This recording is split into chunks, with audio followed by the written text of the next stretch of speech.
어젯밤에 어디 있어서 내 생각하곤 있어 너 어린아이 같아 난 아직까지 마음이 넌 나빠 I'm feeling lonely Something about you make me feel insecure baby Something about you girl Stay here right by my side Feel like I am falling deeper 여기서 alone I feel like falling deeper, deeper. Hi friends, welcome back to the channel. My name is Jessica J. This is Jessica J Create, where I create and share with the hopes of inspiring and connecting with you. In today's video, I'm going to be reviewing Simplicity 9893, which I have on right now. This is a Mrs. Crop trench cape with pointed collar. It includes cargo pockets with inverted peaks and flaps. It also includes a storm flap, buttons, and front button tabs for convertible sleeves. I did sew this cape in the springtime when it came out, but by the time I finished it, it was too warm here in Wisconsin for me to wear it, so I just stashed it away in my closet and didn't really share it on the channel. So what attracted me to this pattern? When this pattern came out, I knew immediately that I had to sew it. The trench style coat is my favorite in history. Nothing compares. So when I saw this, I thought, wow, that is such a unique take on a trench coat and the cape. And it looked like it'd be difficult to sew, something challenging, something engaging, something fun. And that just checked all my boxes. Sometimes as a sewist, you want those easy breezy projects, and sometimes you want a little bit of a challenge that's kind of unique. So this was the latter for me. For this pattern, it does come in small, medium, large, extra large, I do believe. Oh, up to extra, extra large. I did cut the size large, which is a 16 to 18. That was made for a bust size 38 to 40, waist 30 to 32, and hip 40 to 42. But this thing, it's a cape. Like, it's big. So as far as sizing goes, it's really flexible. I would be concerned if you have a thicker neck maybe on sizing, because this is where the fit is. Nowhere else. Everything else is just loose. For photo accuracy, I would say it looks exactly like the photo. You're really getting what you see here. If you like what's on the packet, that's what you're going to end up with. And I do, so I'm very happy with it. So as far as the instructions for this, it does have the QR code there, which means that there was a video sewing tutorial, which is pretty standard with Mimi G patterns.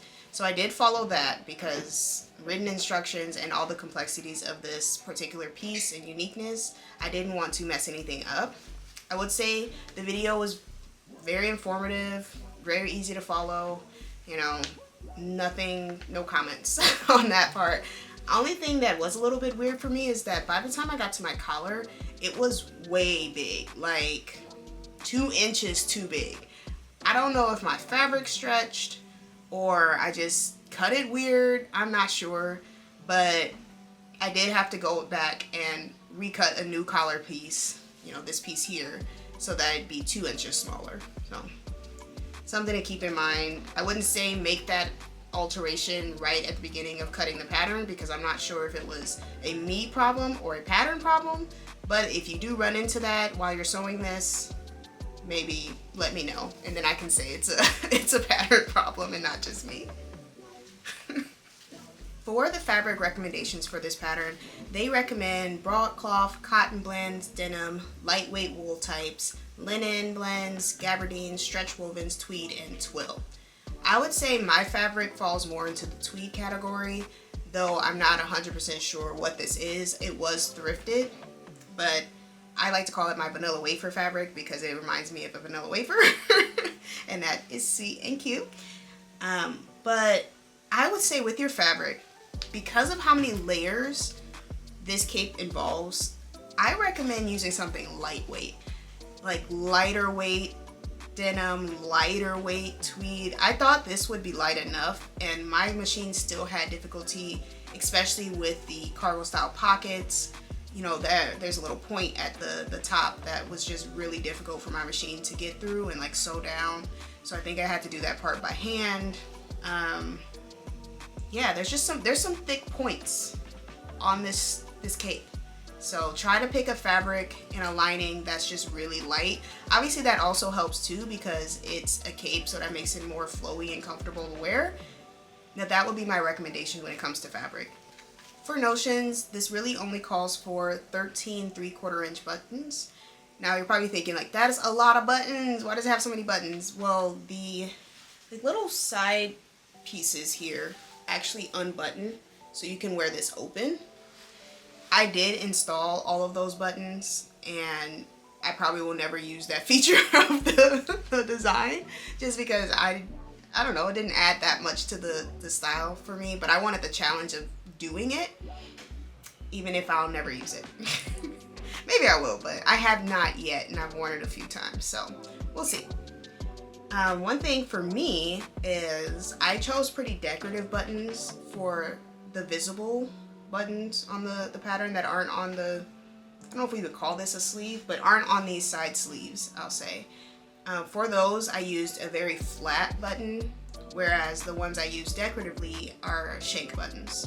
So something to also consider, because you kind of want that to be hidden, to use a low profile button when you're picking out your notions.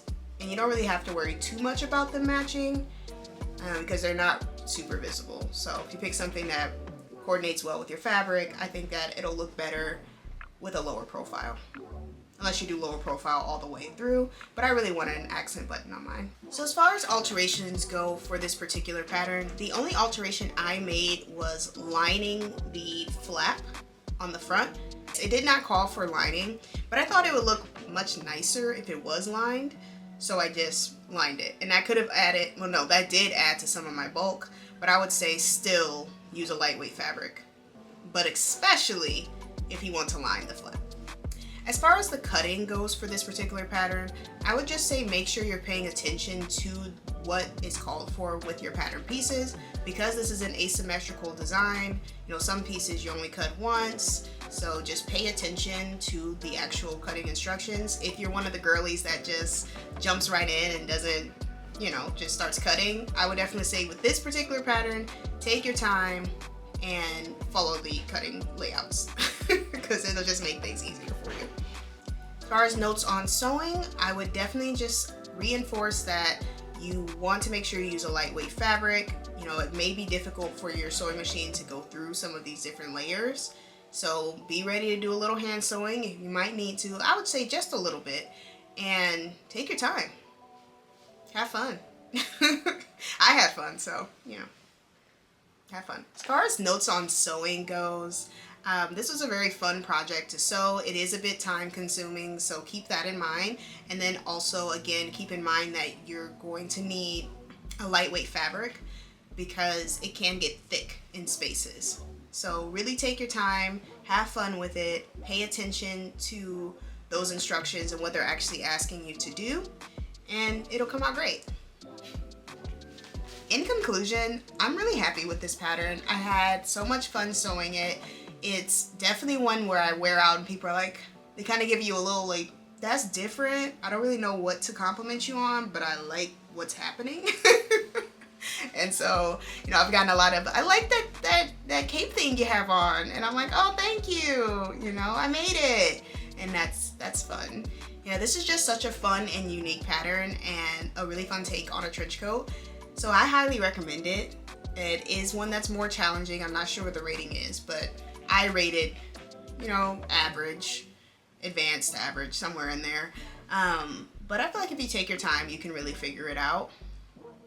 I would definitely consider making this one again. Actually, I probably will make it again out of a lighter weight fabric and see if I have those same issues with the collar sizing and just dealing with the thickness and all of that jazz. And then if I do, well, then I know it's not me.